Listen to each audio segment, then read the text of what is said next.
안녕하세요. 미니스탁맨입니다. 2022년 1월 6일 주식시장에서 오래 살아남기 위해서는 욕심을 내려놓아야 하지 않을까라는 주제로 미니스탁 매수일지 말씀드려 보겠습니다.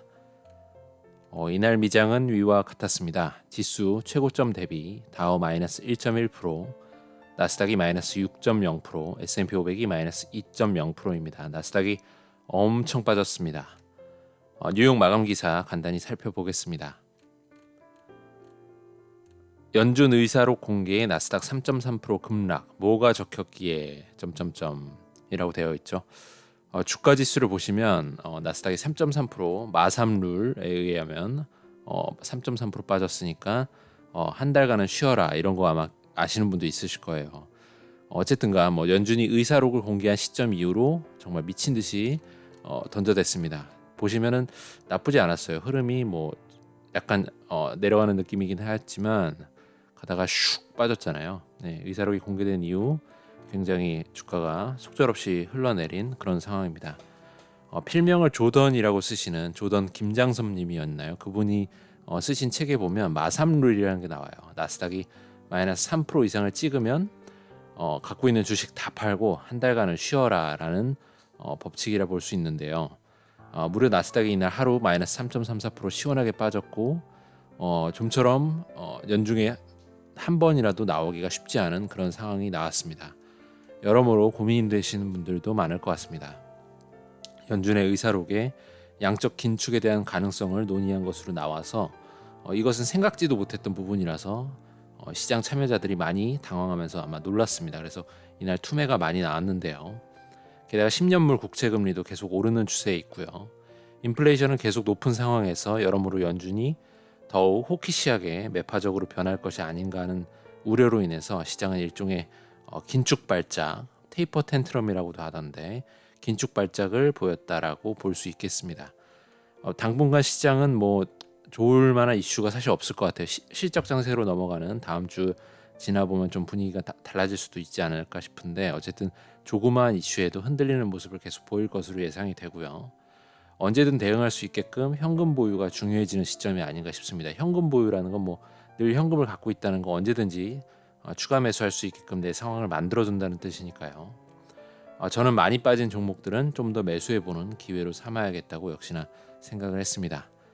오늘도 룰대로 매수하였습니다. 총평가액 4,734만 원 정도 되어가고 있고요. 파이자를 전량 매도하다 보니까 금액이 조금 줄었네요. 보유 주식은 이제 11개로 딱 맞춰진 상황이고 나름 만족하고 있습니다. 숫자가 좋습니다. 더 늘리지 않고 싶은 마음이에요.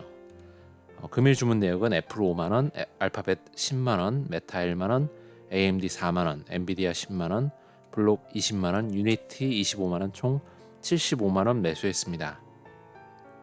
오늘 살펴볼 책은 핑크팬더라는 필명을 쓰시는 이재범 님이 쓰신 후천적 부자라는 책 중에서입니다. 좀 되게 예전에 쓰신 책입니다. 살아남은 자가 강한 자다. 투자로 성공한 사람들의 공통점은 투자의 세계에서 끝까지 살아남았다는 것이다. 투자로 짧은 시간 안에 일확천금을 얻는 경우와 힘들어도 버티면서 기회를 잡아 수익을 올리는 경우 중에 어느 것이 더 자산을 증식시키는 확실한 방법이라 생각하는가? 계속해서 강조하지만 투자를 하다 보면 다양한 위기 상황에 맞닥뜨리게 된다. 이럴 때 위기를 슬기롭게 넘기고 끝까지 살아남아야 좋은 기회를 잡을 수 있다. 온갖 천재들과 똑똑하다는 사람들이 모여 있는 곳이 투자의 세계다. 이들과 싸워 이길 수 있을까? 엄청난 자금 동원력을 자랑하는 기관이나 조 단위의 자본을 운영하는 펀드 매니저와 똑같은 종목을 매도하여 수익을 본다는 것은 상식적으로 봐도 쉽지 않다.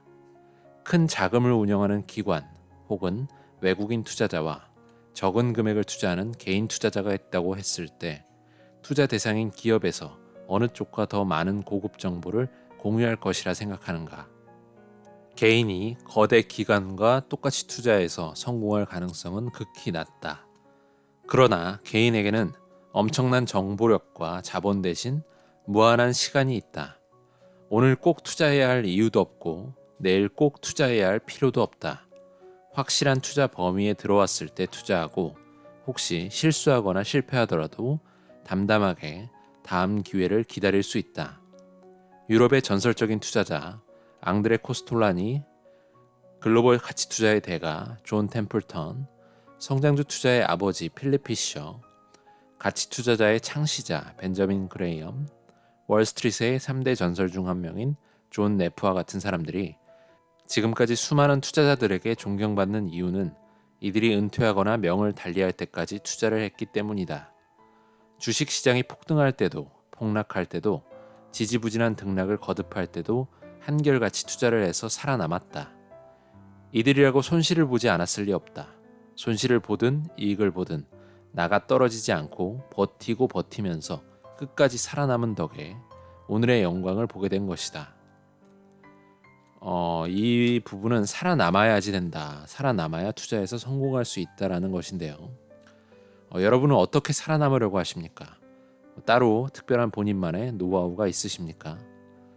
저는 아직 주식 투자를 한 지 그렇게 오래되지 않은, 얼마 되지 않은 사람이지만 약간은 막연하긴 하나 제가 느끼는 바로는 가장 크게 욕심을 좀 내려놓으면 되지 않을까라는 생각을 합니다. 짧은 시간에 주가가 갑자기 급등하는 경우 너무 감사할 일이지만 그런 경우에 또 욕심 때문에 더 먹으려고 하다가 또 매도 시점을 놓쳐서 이후 주가가 빠져버리면서 아쉬워하는 경우도 있고요. 계속 하락하고 있는 종목에 물을 지속적으로 타다가 지쳐가지고 다른 좋아 보이는 종목으로 갈아타기를 시도했더니만 막상 갈아탄 종목은 가만히 있고 물 타던 종목은 그제서야 올라가는 모습을 마주할 때도 있습니다. 좋은 타이밍에 들어갔고 소기의 투자 아이디어를 달성해서 매도를 하고 수익을 보았음에도 더 올라가는 경우도 있어서 또 이거 왜 이렇게 일찍 팔았지? 라고 원망하면서 나중에 팔 걸 하기도 합니다. 모두 욕심 때문에 일일비하게 되고 좀 더 나은 상황 판단을 하려 애쓰고 스트레스를 받게 되고 계속 주식창을 켜놓고 보면서 일상과 멀어지게 되는 그 시점부터가 주식에서 살아남기가 힘들어지는 그런 순간이 아닌가 싶습니다. 내 일상의 전부가 주식으로 채워지면 그때 살아남기가 힘들어진다라고 생각합니다. 일상의 중요한 부분이 될 수는 있지만 의식적으로 다른 것들을 돌보며 챙길 때는 주식과 멀어져야 됩니다. 주식을 하면 할수록 더 공부하고 싶고 더 빠져들고 싶고 하지만 또 한편으로는 적절하게 밸런스를 맞춰야 오래 갈 수 있겠다는 생각이 강하게 드는 하루였습니다. 오늘 여기까지 하겠습니다. 모두 성공 투자 기원 드리고요. 좋은 하루 되셨으면 좋겠습니다. 감사합니다.